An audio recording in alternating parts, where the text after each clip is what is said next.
A huge night here at the Campus Insiders studios. It's draft night where dreams come true. And with all the mainstream media making all these projections and analysis of where these guys are headed in their professional careers, we like to mix things up here at Campus Insiders and take a look back at before they were stars back in high school. With that, we welcome in Scout.com recruiting guru Evan Daniels. And we start with Joel Embiid first. The native from Cameroon discovered at a camp at the age of 17, and now here we are, an inevitable, probably top 5, at least top 10 pick. Tell me a little bit about his backstory, Evan.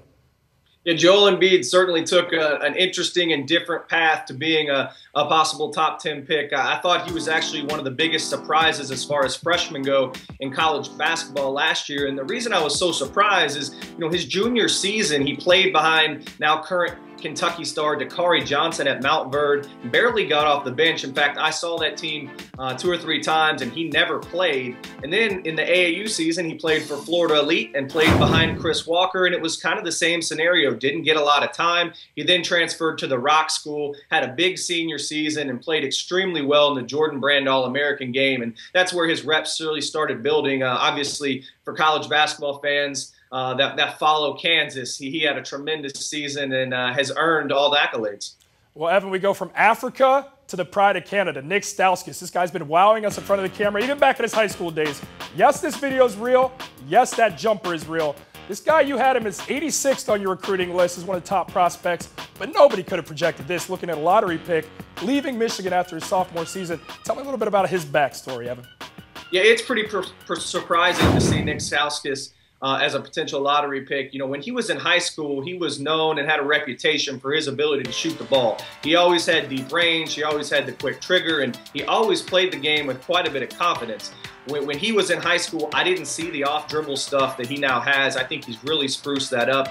His ability to create shots for himself obviously helps. And I also think he's gained quite a bit of athleticism. He wasn't necessarily a bad athlete in high school, but he's a different level athlete now. And when you have that type of athleticism, the skill that he now possesses, and the ability to shoot the ball from three-point range, you're looking at a pretty good prospect. Now, lastly, and definitely no slouch, Doug McDermott, arguably one of the best scorers to ever play college basketball, but he wasn't even the best player on his own high school team.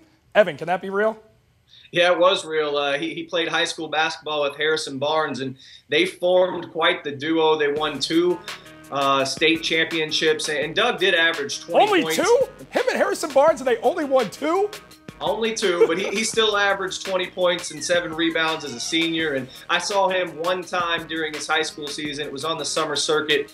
I thought he was a mid-level recruit. At that time, he was 6'6", maybe 6'7", so he's obviously grown because he's now 6'8", so there was some physical development. But I think his all-around game developed. He's clearly a hard worker.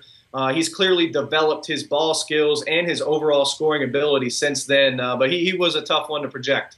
Evan, you're the best, man. Thanks for kicking it with me, taking a look back, and inevitably now we're going to be talking about their futures, so thanks for joining us for a little bit here.